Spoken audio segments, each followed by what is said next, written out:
Эх, Никитка. Что, думаю, можно кормить своих игроков говном и не буду терпеть? Только потому, что нет аналогов Таркова? Думал, все будут терпеть ожидания по 40 минут и непонятный интерфейс? А вот фиг там плавал. Игроки ждали того, кто сможет дать отпор этому Никиту Буянову. И они наконец дождались. Недавно с мобильных устройств на великие компьютеры вышла Arena Breakout Infinity. И это бесплатный Тарков от китайских разработчиков, который может реально создать конкуренцию Никитке. А перед тем, как мы окунем грязные пальчики в китайский Тарков, не забудьте подписаться на канал, подписаться на мой ТГ канал и поставить лайки. Это помогает морально и Arena Breakout. Игра, которая выбралась к нам на ПК с мобильных устройств. Что удивительно, ведь обычно все наоборот. И на самом деле все, что есть на мобильных устройствах, намного лучше, чем на ПК.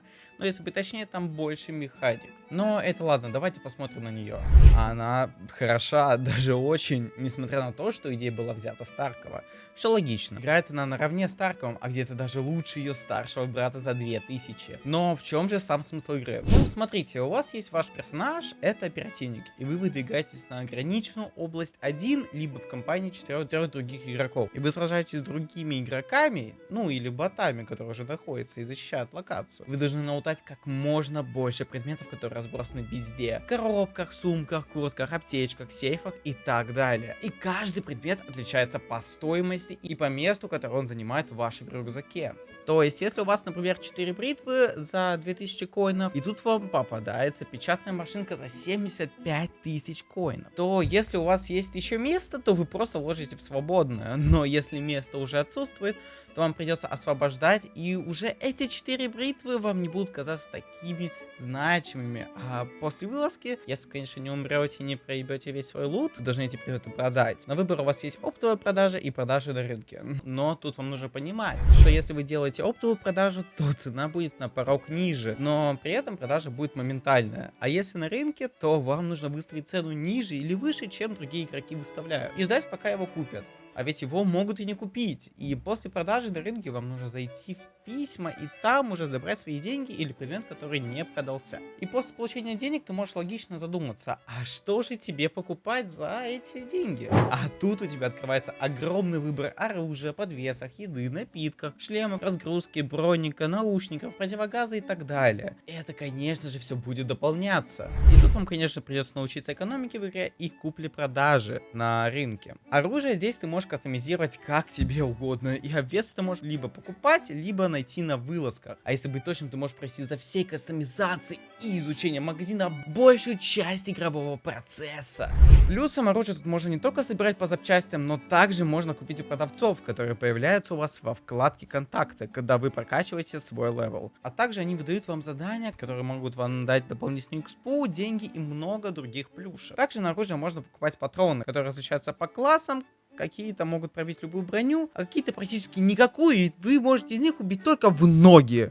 Также система попаданий работает отменно. Если у вас броня и шлем, то значит, что если вам попадут в подбородок, то вы все равно умрете. А все потому, что ты не купил себе маску на все лицо.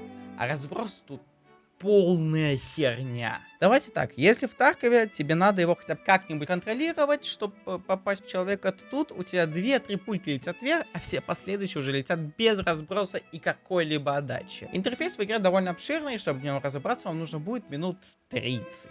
В игре есть 3 карты. Первая ферма, она у вас открыта в начале игры. Потом идет долина, и она открывается на 5 уровне.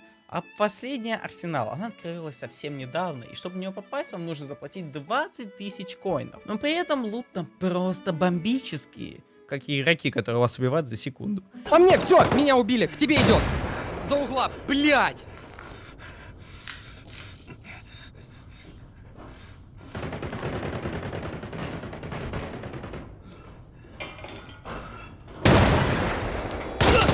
У меня патронов нет, блядь, понимаешь всю суть? И в каждой карте есть локации, которые можно открыть при помощи ключа, который вы либо покупаете, либо находите в предмет. И я бы не сказал, что лут тут как-то оправдывает цену ключа. Ведь я лично купил ключ от домика на конюшне и в итоге понял, что я полный дебил, потому что лут там полная залупа. В общем, как-то так. Быстренько, конечно, пробежался и рассказал вам об игре, но я вам открыл завесу, которую вы можете изучить сами, и я вам, конечно же, это советую. Ведь многое, что я не рассказал, а многое, что упустил намеренно. И много чего я, может быть, еще сам не знаю, ведь я наиграл в игре пока что всего лишь 10 часов, но уверен, что наиграю намного больше. Графон вам я ничего не сказал, ведь на кадрах вы сами могли его увидеть. Он довольно реалистичный. Учитывая то, что игра нам пришла с мобилок, работу китайцы провели просто отменную. Да, вот такой вот ответ дали китайцы Никите Буянову. Arena Breakout Infinity это очень, я повторюсь, очень потенциальная игра. Я надеюсь, разработчики будут ее дальше улучшать, а не превратят ее полностью в pay to win, как сделали бы это Ubisoft. Ну а я пошел жрать морковки и играть в игры. Всем удачи!